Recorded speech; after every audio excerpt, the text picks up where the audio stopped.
ఏలూరు జిల్లాలో ఆదివారం నిర్వహించిన జాతీయ అర్హత ప్రవేశ పరీక్ష నీట్ ప్రశాంత వాతావరణంలో విజయవంతంగా ముగిసింది. పరీక్షల నిర్వహణకు జిల్లా యంత్రాంగం విస్తృత ఏర్పాట్లు చేయగా అన్ని కేంద్రాల్లో ఎలాంటి అవాంఛనీయ సంఘటనలు చోటు చేసుకోకుండా అధికారులు పర్యవేక్షణ చేపట్టారు. ఈ సందర్భంగా జిల్లా కలెక్టర్ వెట్రిసెల్వి పలు పరీక్షా కేంద్రాలను సందర్శించి పరీక్షల నిర్వహణ తీరును పరిశీలించారు. పరీక్షా కేంద్రాల్లో భద్రతా ఏర్పాట్లు, అభ్యర్థులకు కల్పించిన సౌకర్యాలు, హాజరు వివరాలు, పర్యవేక్షణ చర్యలను ఆమె పరిశీలించి అధికారులకు అవసరమైన సూచనలు చేశారు.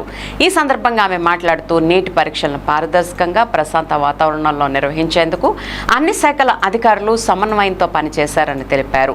పరీక్షా కేంద్రాల్లో విద్యార్థులకు త్రాగునీరు, వైద్య సదుపాయం, విద్యుత్ సరఫరా, పరిశుభ్రత వంటి అన్ని మౌలిక సదుపాయాలు అందుబాటులో ఉంచినట్లు పేర్కొన్నారు. అభ్యర్థులు నిబంధనలను పాటిస్తూ సమయానికి పరీక్షా కేంద్రాలకు చేరుకోవడం వల్ల పరీక్షల నిర్వహణ సజావుగా సాగిందని ఆమె అన్నారు.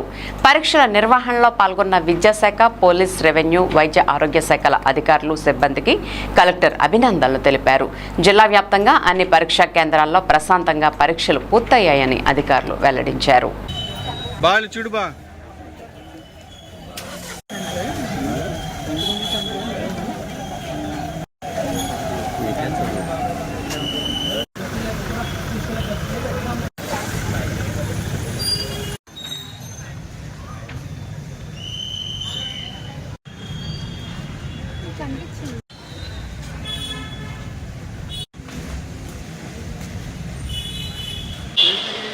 పాప వచ్చినప్పుడు చెక్ చేస్తాను.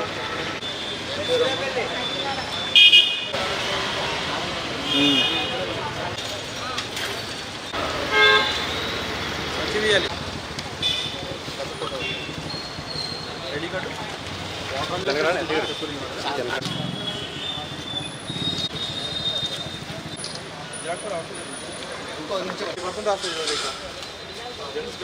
ఈరోజు మనకి నీట్ రీ ఎగ్జామినేషన్ స్టార్ట్ అయింది. ఈ నీట్ రీ ఎగ్జామినేషన్ పర్పస్గా ముఖ్యంగా మనకి ఏదైతే ఉందో దీనికోసం ఏమైందంటే పటిష్టమైనటువంటి బందోబస్తు ఏర్పాటు చేయడం అయింది. ముఖ్యంగా ప్రతి సెంటర్లో కూడా ఒక ఇన్స్పెక్టర్ స్థాయి అధికారిని, అదేవిధంగా ఎస్ఐల్ని, సిఐల్ని మొత్తంగా కలిపి 10 మందితో పాటు ఎస్కాట్ సిబ్బందిని ఏర్పాటు చేయటం, అలానే ఒక మండల స్థాయి మెజిస్ట్రేట్ గారిని కూడా ఇక్కడ ఉంచడం కూడా జరిగింది.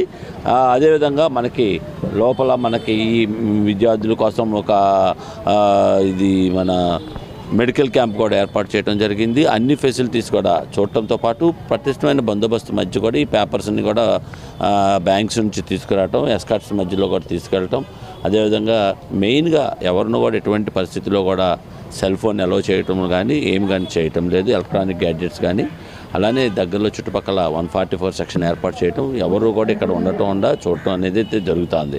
ముఖ్యంగా పిల్లలందరూ కూడా 1:30 లోపల మాత్రమే అలౌ చేస్తారు. 1:30 తర్వాత మాత్రం క్యాంపస్ లోపలికి ఏ పరిస్థితిలో కూడా అలౌ చేయమని చెప్పేసి ఈ నీట్ ఎగ్జామ్ చెప్తున్నారు. అదేవిధంగా మనకి సెక్యూరిటీ పాయింట్ ఆఫ్ వ్యూలో అన్ని రకాలుగా కూడా చూసి చుట్టుపక్కల బందోబస్తు చేయటం కానీ ఎటువంటి పరిస్థితుల్లో కూడా ఏమి చేయటం లేదు. అదేవిధంగా ఎవరైనా కానీ ఈ వీడియోగ్రఫీ చేయటం, లేకపోతే అన్నసరిగా పుకార్లు పుట్టించడం లాంటివి కనుక చేస్తే కఠినమైన చర్యలు తీసుకోవటంలో అనుమానాస్పదమేం లేదు.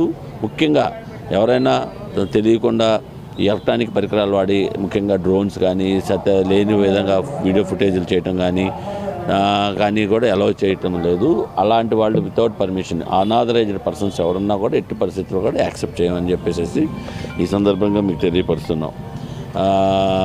కాబట్టి తల్లిదండ్రులకు, విద్యార్థులు అందరికి కూడా విజ్ఞప్తి ఏం చేస్తామంటే మీరు తొందరగా 1:30 లోపల మీకు ఈ సెంటర్కి చేరుకోండి. మీ సెంటర్కి ఏదైనా కానీ మీకు ఇబ్బంది ఉంటే వెంటనే దగ్గరలో ఉన్న పోలీసులు కానీ 112 కానీ కాల్ చేయండి. మేము మీకు వచ్చి ఆదుకుంటాం. మీరు ఎక్కడన్నా దూరంగా ఉండిపోయారు, మీకు సరైన సమయంలో ట్రాన్స్పోర్ట్ సౌకర్యం లేకపోయినా మా పోలీస్ జీప్ను వాడుకొని మీరు ఇమీడియట్గా మేము డ్రాప్ చేస్తాం. మీ ఏ స్కూల్లో ఉన్నా, అలానే మీకు ఏ ఇబ్బందులు ఉన్నా మమ్మల్ని కాంటాక్ట్ చేయండి. మేము వచ్చి మీకు ఎగ్జామ్ పరంగా ఏ సహాయం కావాలన్నా కూడా చేయడానికి ముందుగానే ఉన్నాం. ఎక్సెప్ట్ లోపలికి వెళ్ళే వరకు మాత్రమే. పోలీస్ సిబ్బంది కూడా అందరూ కూడా ఎవరు కూడా ఫోన్స్ తోటి లోనికి అలౌ చేయటం లేదు.